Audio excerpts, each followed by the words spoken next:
semuanya, kita ketemu lagi ya hari ini bersama saya Kak Rose di acara Rumpi No Secret.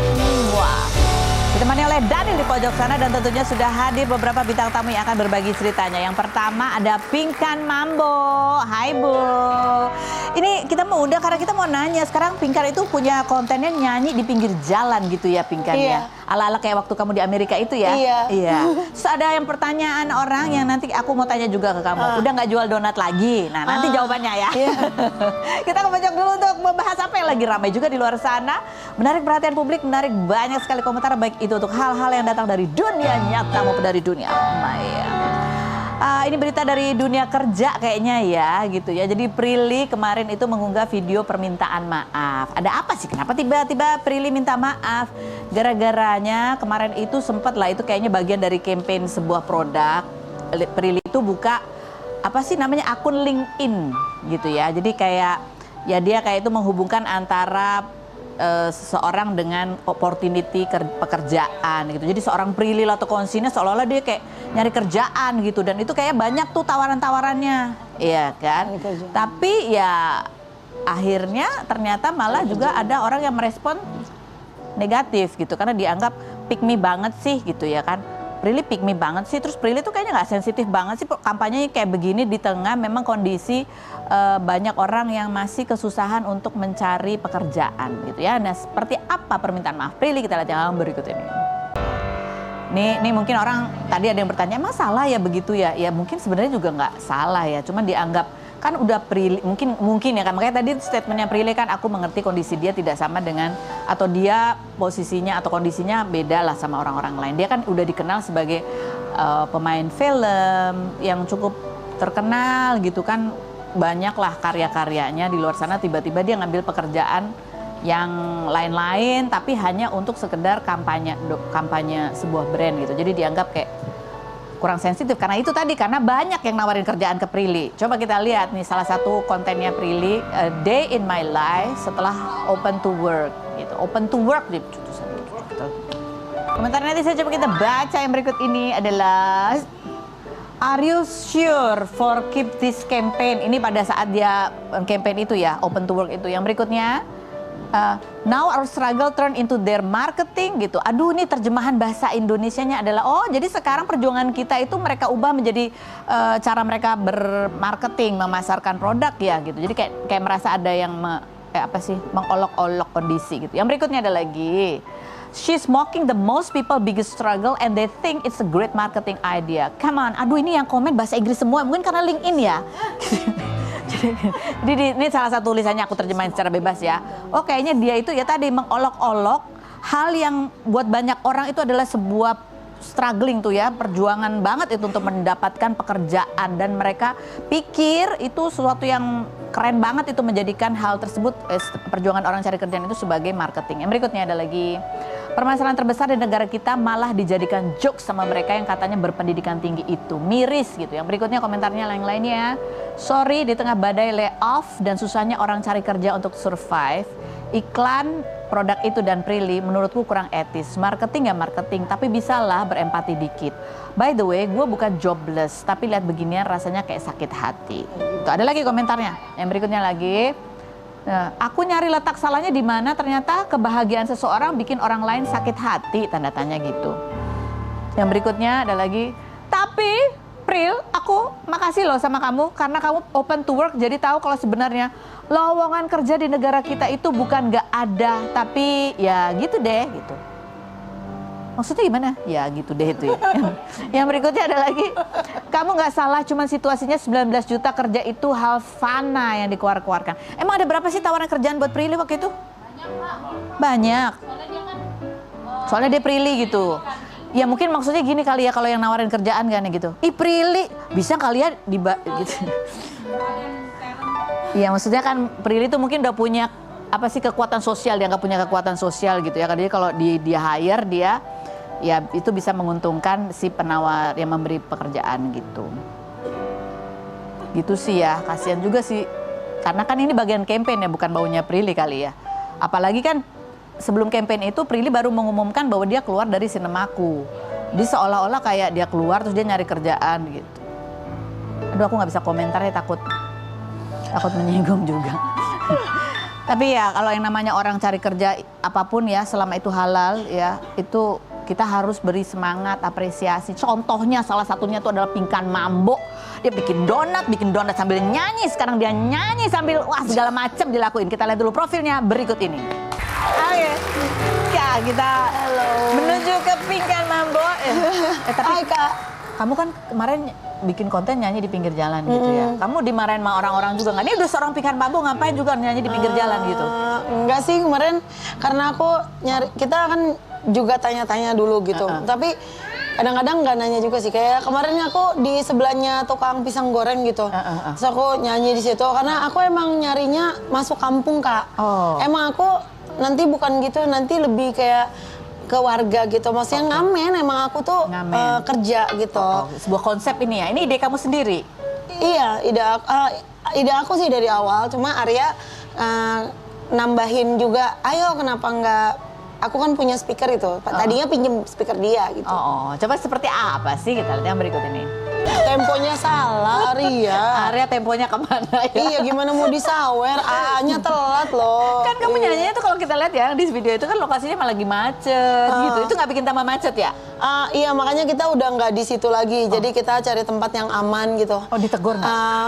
Enggak sih, cuma ya next time jangan di jam ini, terus kita bilang jangan mengganggu gitu. Terus kita juga memang diizinin sama warga, emang ada izinnya juga di situ. Jadi kamu ngomong izin dulu, baru izin dulu kalau boleh gitu. Tapi kalau dia saranin jam 10 aja ketika udah pergi kerja, makanya aku langsung jangan sampai ganggu warga gitu. Tapi kan ini memang kamu untuk live TikTok gitu kan? Banyak gift-nya yang dikasih ke kamu? Sekarang sih masih ngerintis ya, masih orang belum notice banget gitu ya? Belum kayak waktu donat kan lebih banyak yang nyawer gitu, karena udah biasa. Ini kan baru gitu, bisnis baru berarti kan? Bisnis gitu. baru. Bisnis baru. Coba kita lihat komentar netizen ya, berikutnya adalah turun banget Pinkan, ngapain begini sih katanya gitu. Ada lagi yang komen, coba kita lihat. Masih jualan donat nggak sih? Masih jualan donat nggak sih? Kita lagi buka investor buat 1-2 orang doang, buat booth kita yang pertama, yang kita bakal buat di BSD. Jadi hopefully bulan depan kita gunting pita, ada tokonya. Amin. Di toko biasa aja. Toko biasa, jadi ada outletnya ya, ada outlet bukan cuma biasa. jualan online aja. Yang berikut ke pertanyaannya, keren ada aja katanya marketing S3-nya. Enggak juga gitu sih konsepnya. Ada lagi komennya yang bilang begini, yang bilang turun-turun kenapa sih malah bagus merakyat gitu, nggak sombong, seru, asik, deh gitu ya. Terus ada lagi yang bilang, apalagi kata gue, daripada turun di jalan begini, mending di kafe turunin harga jobnya. Gue yakin juga banyak kafe-kafe yang mau secara nama dia udah besar. Jadi sebenarnya aku punya bisnis event organizer yang akan mengundang diriku sendiri, dan aku punya PT-nya Pink Mambo International. Nah itu memang udah 5 tahun lalu kita mau jalan tour, IO-nya aku, tapi aku santai aja gitu loh, itu bakal kita jalanin tour se-Indonesia. Tapi ngamen ini kan uang harian yang kita bisa beli pamper saat itu juga gitu. Dan juga untuk menjadi penyanyi di Indonesia kan aku udah diva, udah keren gitu di Indonesia. Jadi mindset aku udah, goalnya aku tuh udah internasional. Gimana cara bikin single lagu yang aku bakal tour seluruh dunia. Jadi passion yang aku udah bukan di Indonesia lagi. Dan kalau di TikTok ini kan satu bisnis yang belum pernah aku geluti selain pengusaha donat. Ini kan satu challenge membutuhkan kejeniusan, bagaimana cara kita mendapatkan perhatian, uang dari uang dari koin yang masuk, dan juga kita juga bisa bertemu fans, dan juga bisa juga bertemu warung-warung atau apa yang bisa kita buat di toko tersebut yang supaya dia datang banyak orang bisa belanja di warung itu gitu ya. Bisa juga kita tiba-tiba datang, tiba-tiba kita bikin, aku sewa warung ini deh buat donat, atau kita bisa ketemu masyarakat banyak. Keren dan kita banget, ini keren banget strategi bisnisnya. Dan kita lagi buka investor juga 1-2 orang untuk booth kita pertama. Untuk booth kita pertama kita lagi buka investor 1-2 orang. Nah setelah booth kita ini 2 bulan kemudian kita bakal open franchise seluruh Indonesia donat Pinkan Mambo. Amin, keren banget gitu. sih, keren banget sih. Dan itu satu bisnis, dan aku masih punya 50 bisnis ide lagi. bisnis lainnya. Baju semuanya, salon dan nah ini dari macam-macam. yang kemarin kegiatan kamu tuh nyanyi di ya misalnya ini Pinkan Mambo, bisa lo punya konsep gini nyanyi di mana aja gitu dadakan. Dan itu gitu. kan satu challenge yang susah dilakukan. Iya. Karena kita harus terus bagaimana caranya menarik. Jadi gini, sebenarnya aplikasi tersebut tuh udah memang cair cepet uang, tapi nggak cepet sih, maksudnya butuh proses. Cuma untuk orang yang pinter itu harusnya uangnya udah ada. Tinggal tayangan apa yang bisa membuat mereka spending money, benar nggak? Betul. Nah ini kan satu tayangan yang menarik sebagai aku produser nih misalnya TV, nah orang nonton, jadi orang mau keluar uang dari situ, jadi itu sebenarnya bisa mungkin 100 juta sehari bisa kalau kita jenius ya mainnya. Betul. Dia kamu total ya. Kalau itu kan kayaknya sama masih aja sama off air TV, sama off air. Kamu ada rencana ke depan kamu kostumnya akan lebih total nggak? Iya, kita akan bawa dancer profesional dan kita akan pakai wig dan kita open hire dancer. Itu ada dancer profesional buka juga audition buat dancer. Nanti bakal dancernya bakal masukin pingkan manajemen juga dan kan aku ada recording label juga. Jadi nanti bakal profesional. Nantinya bakal kayak pakai wig pink semua Barbie gitu. Kayak gitu, tapi hopefully ya semoga bisa dilakukan gitu beli bajunya. Ini udah ada yang approach kamu belum? Asisten aku sih mau jadi dancer, Jihan sama Nia juga udah siap. Sebentar di shoot kan arah asistennya. Asistennya tuh kayak diem. Kayak bawa speaker gitu kan, daripada nanggung kan udah pakein wig aja, tapi kita seadanya aja. Jadi krunya juga nanti tetap pakai wig pink ya? Iya. Oke. Wig pink ya? Wig pink. Wig pink, oke. Baiklah. Tapi belum ada yang approach gitu kayak, wah ini bisa nih kolaborasi kerjasama sama brand ini, brand itu, belum ada ya? Brand. Mudah-mudahan abis ini kebuka ya? Kita juga open brand juga, buat brand juga ya bakal kita pakai brandnya dan segalanya waktu kita ngonten gitu kan. Keren banget. Mudah-mudahan sukses ya, Pinkan. Terima kasih. Oke, ini nanti kita masih lanjutin ngobrol sama Pinkan. Kita undang satu bintang tamu lagi. Ini seorang ibu, anaknya 1. Kemarin ditinggal 4 minggu aja rasanya kayak habis putus cinta juga gitu ya. Ada Nova Elisa, kita lihat dulu profilnya berikut ini. Baik, kita sudah bersama dengan Nova Elisa. Dia merah membara. Kayaknya menutupi hati yang sedang sedih ya, Bu? Oh, sedih selalu karena Nayumanya. Ya gitulah, maksudnya bukan problematik ya, tantangan punya anak remaja, terutama perempuan gitu, kayaknya kompleks aja gitu. Jadi aku lagi mencoba tidak galau tapi galau, tidak sedih tapi sedih, gimana ya untuk bangun situ. Kenapa? Gara-gara apa? Ya kan kemarin itu anakku baru pulang dari liburan sama papanya, terus sekarang ingin memutuskan pindah ke sana. Ke Itali, ke Como.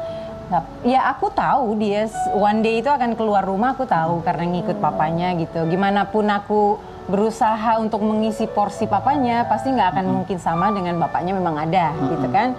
Tapi aku nggak tahu akan secepat ini sih. Anak 1 perempuan, secepat ini ya. Cepet banget sih.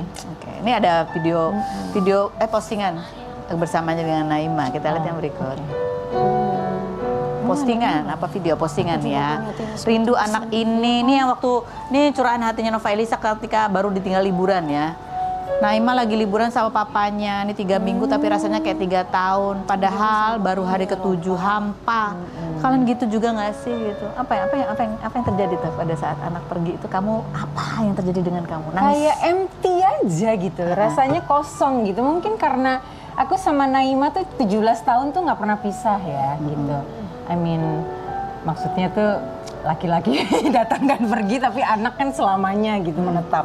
Jadi aku pikir tuh ketika dia liburan lama gitu 4 minggu gitu, kok jadi gundah gulana gitu rasanya, dak dikduk gitu. Jadi nggak sabar untuk dia balik lagi ke sini pada saat itu gitu. Cuman ketika anak itu besar, kita kan nggak bisa mengkontrol gitu. Kita hanya bisa mengarahkan, kita hanya bisa menggait dia untuk menjadi anak yang kita doakan terbaik gitu untuk dia gitu. Jadi kalau ketika seorang anak mengatakan, oh aku mau tinggal sama papa, ya nggak ada yang salah sebenarnya. Tapi hati ini, berkecamuk lah rasanya gitu. Diam-diam nangis di mana? Di rumah lah. Sendiri gitu, nggak ada siapa di tempat tidur nangisnya gitu. Tapi bilang habis itu sama Naima, aku bilang, Naima mama habis nangis. Aku bilang gitu, kenapa? Kata gitu, dengan gayanya sok cuek gitu. Kenapa sih gitu? Terus dia bilang, karena Naima mau pindah. Terus kata dia, Mam, katanya gitu, stop it. Jadi aku bilang, aku mau beli properti di sana ya, aku bilang gitu. No, kata dia gitu. Ibunya mau menyusul aja nggak boleh ya? Oh. Emang gitu ya. Aku bisa ikut merasakan sih. Bu. Kamu juga kan? Iya. Sama seumuran. Tidur sekasur aja dia nggak mau sekarang sama. Cowok cewek sama. Cewek. Cewek, oh Iya, sama. sama kan Bu. Tuh, Kamu Ibu udah juga mulai ada. sama. Iya, ini anak-anak juga mulai gede. Oh, Iya. apalagi Michelle udah enggak Iya sama anakku juga nggak mau, udah urus sendiri gitu. Udah aku di apartemen sendiri gitu. Saya maksudnya kayak Usia berapa? 21 tahun. Tapi kan waktu dia memutuskan pengen mandiri tuh di usia Dari 18, 19 ya? 19 ya. 19 tahun. Soalnya kan dia dulu di Amerika, jadi 19 tahun tuh orang Amerika kan pasti keluar dari rumah. Tapi kan ini anak perempuan kamu yang makanya pertama gitu aku kan? bilang kita orang Indonesia, aku bilang gitu. Aku Kita orang timur ya? Kamu iya ya, gitu kan kita pengen sampai kawin ya, anaknya baru keluar ya, gitu. Sedih pasti. Iya.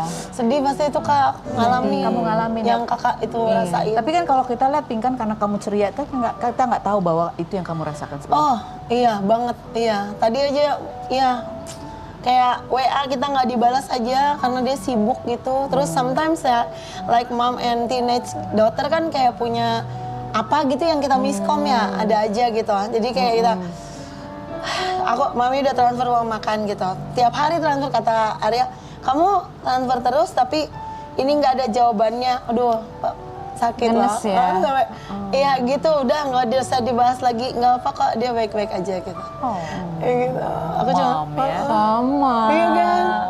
Kayak gitu. Sama, Terus anak-anak gede tuh udah pada main sendiri nggak sih? iya. Terus kita tuh jarang ke rumah, kayak kita ngerasa masih ada nggak sih gue gitu kan? Ih, kok sama sih kita ngerasain. Tapi aku akan pastikan aku ada dimanapun kamu berada. Pokoknya tiba-tiba udah ngetok pintu aja di sebelahnya. Iya betul, kita akan terus ikut campur ya. Wah ketahuan. Habis gimana ya? Kan satu, kita ada kakak dua berarti sih, gini. satu udah nikah. Tapi kan di Jakarta jadi bisa ketemu kapan aja. Yang satu jauh. Kehilangan nggak tuh Kak? Wah, sampai encok. Encok. Jadi maksudnya itu ke badan gitu Oh ya. iya iya, mempengaruhi karena itu mindset kan. Jangan ketawa kamu ya, saya tuh encoknya jempol lagi yang encok ya kan. Oke, ini kita mau nanya kepada ibu-ibu sekalian ya. Kira-kira Iya. ibu-ibu tuh bisa paham nggak sih apa yang dilakukan anak tuh kira-kira alasannya apa sih? Ya, kira-kira apa sih alasannya anak-anak itu lebih seneng update di second account atau di account yang kita tuh nggak follow dia? Kira-kira kenapa tuh dia begitu? Karena nggak mau dilihat sama ibunya. Nggak mau dikomenin. Atau sama orang tuanya gitu loh. Kira-kira apa, Pinkan? Ah, Kenapa kira-kira anak tuh punya second account gitu? Yang ibunya nggak tahu. iya mungkin kan nggak mau dilihat Nggak kayaknya mau dilihat ya. mamanya. Nah, kalau dilihat mamanya ngapain biasanya? Saya kan ini teman siapa? Aku belum kenal. kamu Ini kepo kenapa? biasanya. Kamu juga ya? Ini siapa? Sama. Suka komentar oh, gitu. ada tindikan baru aja ibu teriak. Harem. Udah 3 sekarang masih kuping lagi. Apa sih kira-kira? Apa sih kira-kira ya yang membuat anak-anak zaman sekarang atau anak-anak kalian mungkin gitu ya, yang punya Instagram tapi nggak ada postingan fotonya. Fotonya mungkin cuma satu, buram lagi gitu. Di blog. Kamu pikir kamu di blog? Memang iya di blog. Aku di blog sama anakku. Really? Iya. Kira-kira kenapa tuh? Why, kamu di blog? why? Kira-kira kenapa kamu di blog? Iya bisa? karena kayaknya keseringan komen nanya gitu. Astaga. Lema kok posting ini sih? Lema?" Terus maksudnya gini, karena kita kan punya kekhawatiran ya, anaknya tuh kalau terlalu into Barbar. sosial media Iya. gitu kan nggak tahu kenalan sama siapa. Iya, betul. Terus ada orang lain yang mencoba kenalan sama dia. Jadi ada kekhawatiran lah pastinya ke sana. Pakai baju seksi. Enggak, anakku enggak gitu. Dia tuh lebih ke cuek gitu gitu. gayanya. Emang masih sneakers gitu loh. Cuman kan memang dia cantik dan berani gitu. Jadi ya kita sebagai ibu pasti ada deg-degannya juga gitu. Aduh. Ibu suka merefleksikan ibu waktu zaman muda dulu nggak? Habis itu di blok deh gue. Oke, ini sekarang masing-masing baca pertanyaan. Silakan Pinkan dulu buka. Yang pertama Pinkan yang di atas. sorry. Di atas dah. Oke. Buka Kamu jangan dulu. dibaca ya. Oh, iya. Pertanyaan buat Kak Nova ada pertanyaan. Kamu pernah bilang kenapa harus operasi kalau bisa ditangani tanpa bedah? Tapi jujur, ada nggak sih bagian tubuh yang bikin insecure dan pengen dirubah? Ada nggak? Ada Apa? lengan. Itu mah tinggal suntik doang Ya deh. Allah, Karena- apa kabar gue ya? Ya Allah. Ya kan beda perempuan Langsung beda ya. sebelumnya loh. Ya enggak apa. Terus Ya kan nggak apa-apa, nggak apa-apa. Untuk saya pede mampus. Ya karena Bu. makin usia makin susah ini ya. Untuk saya pede Iya, mampus, jadi memang dari kecil tuh akunya lengannya tuh agak besar. Nah, ketika aku latih pakai beban kan jadi berotot bulky, gitu ya. Nah, kalau stop gym juga nggak mungkin kan, jadi lembek. Jadi ya serba salah. Oh, jadi pengennya diapain nih kalau bisa ada apa di apa? Aduh, pengennya dikecilin gitu. Dijepit lah gitu ya, terus dibuang ya, gitu bisa nggak sih? Bisa Bu, itu operasi tapi ya. Oke Nova, sekarang gantian kamu yang buka. Pinkan, sebutkan 3 ciri-ciri orang tua yang toksik kepada anaknya. Menurut kamu orang tua yang toksik itu kayak apa? Kita sih nggak ada yang ngerasa kita toksik ya. Yang apa ya? Yang apa-apa harus bilang mama, terus kayak apa sih ya? Ngatur-ngatur gitu kan nggak? Itu sih nggak toksik kan? Maksudnya Iya, nggak toksik. mamanya selalu nggak mau kehilangan dia, jadi mamanya tuh kayak pacarnya dia gitu. Oh, itu Nempel mulu gitu. Iya, jadi anaknya nggak boleh nikah gitu. menurut kamu itu toksik? Ya iyalah, kayaknya sih. Kamu gitu nggak? Enggak. Enggak, ya, Kalau enggak. aku free banget orangnya. Oh, jadi Cuma anak aku, boleh memilih mana yang dia boleh. suka. Aku mah tahu berumah tangga atau apa, aku mah nggak ngatur. Karena kamu juga nggak bisa di. Karena aku nggak bisa diatur. Enggak sih, karena mereka kan punya haknya sendiri gitu. Jadi kita harus hargain. Oke. Nih pertanyaan selanjutnya. Aku lagi. Iya.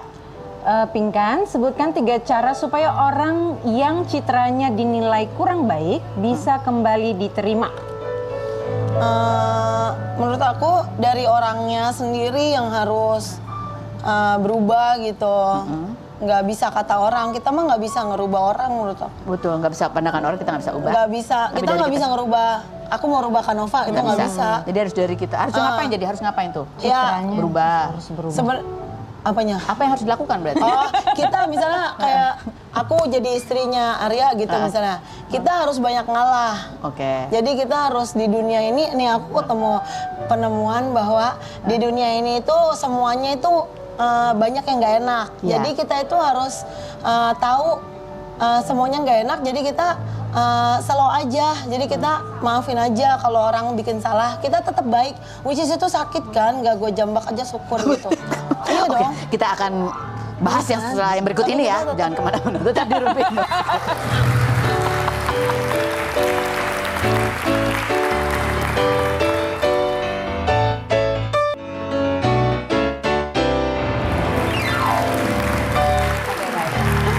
Kita kembali lagi ini obrolan ibu-ibu ya, ibu-ibu yang dengan masa melepas Dari anak-anak tadi. yang sudah mulai beranjak gede.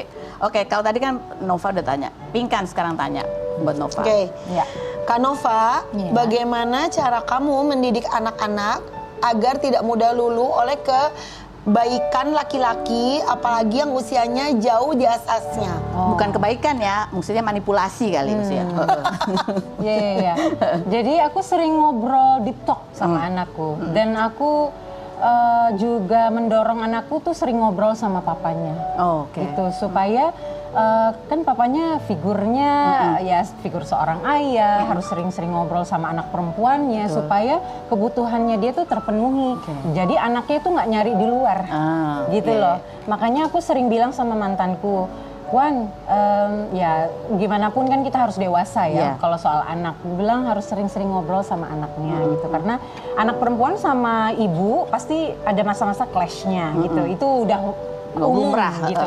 Nah makanya aku ngedorong supaya papanya sering ngobrol sama Naima gitu. Untuk memenuhi kebutuhan si Naima baik dari sisi spiritual kek atau dari sisi mentally kek, ngasih ilmu kek, apapun itu gitu loh. Oke, Jadi nggak ada yang miss gitu loh. jadi walaupun orang tua berpisah, peran orang tua itu terhadap anak itu harus dijaga. Harus supaya komplit. tetap- harus komplit. Harus komplit. Harus komplit. Oke, silakan nih terakhir Aku pertanyaan ya. buat Pinkan lagi. Pinkan, seberapa siap kamu hamil lagi dalam kondisi sekarang yang sedang fokus menemani pengobatan anak?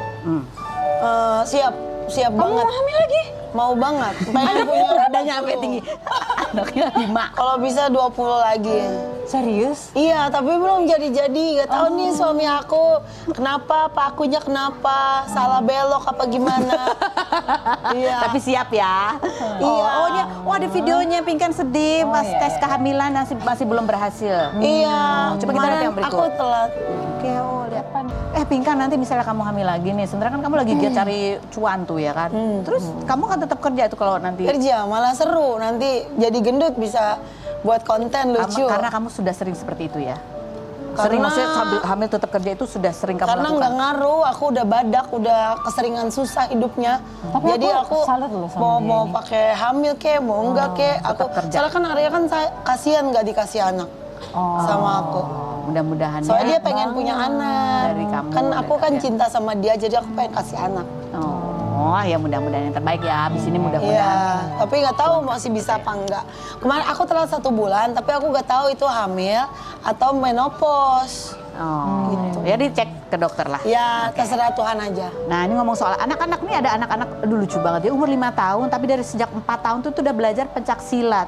Dan videonya pada saat dia pencak silat tuh viral karena dia bener-bener anaknya kecil tapi pencak silatnya ya ampun, Masya Allah lucu banget. Kita lihat dulu profilnya Ujang Safran berikut ini.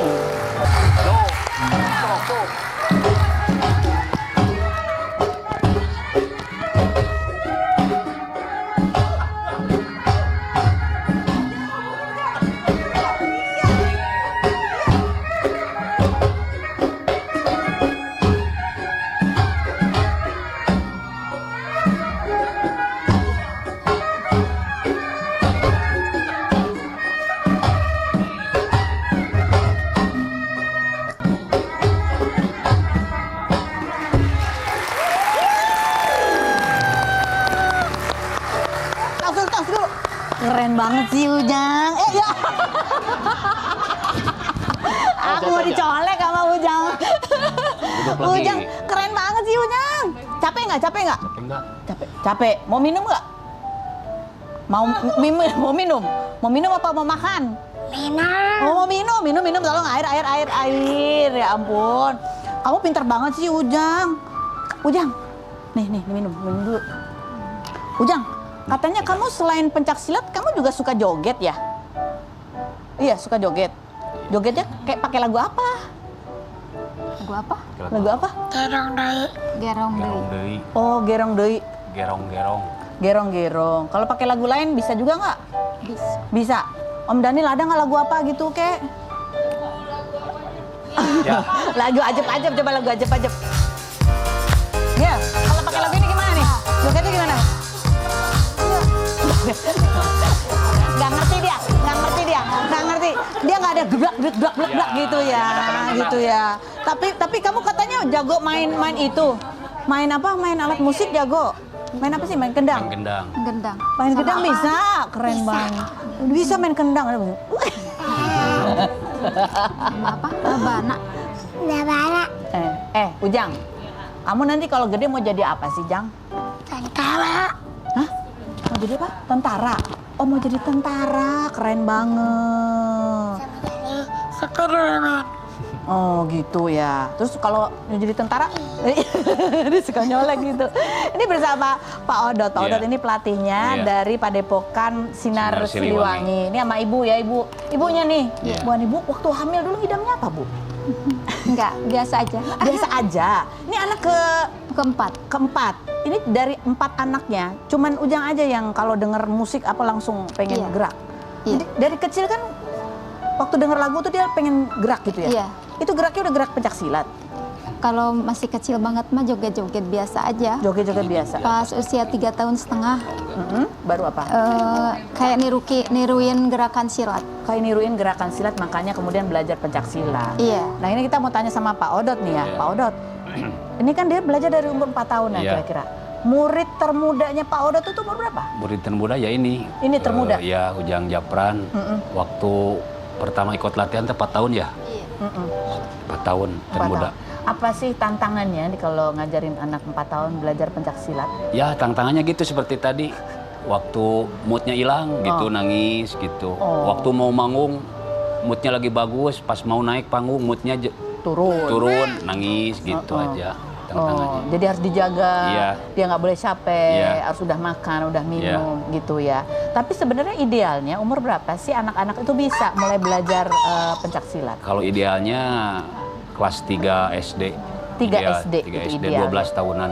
Oke, 12 tahun. ini tadi Ujang Safran ini pas lagi gerakin itu apakah dia menghafal atau memang udah improvisasi aja?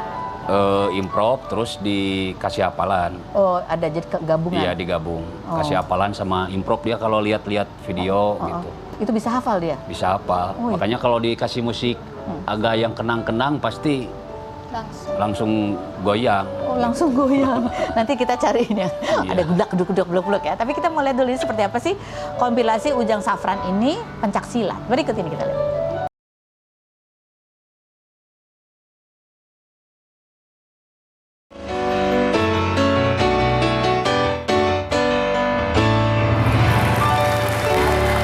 Ujang, panggil dia. Musik gitu. Ujang Safran, tos dulu keren banget. Tos, mantap. Jago banget sih Ujang Safran. Ini biasanya nih Pak Odot ya, aku mau nanya nih. Biasanya kalau lagi moodnya lagi jelek gitu, terus gimana tuh cara Pak Odot supaya dia semangat lagi? Ya gitu, kayak tadi.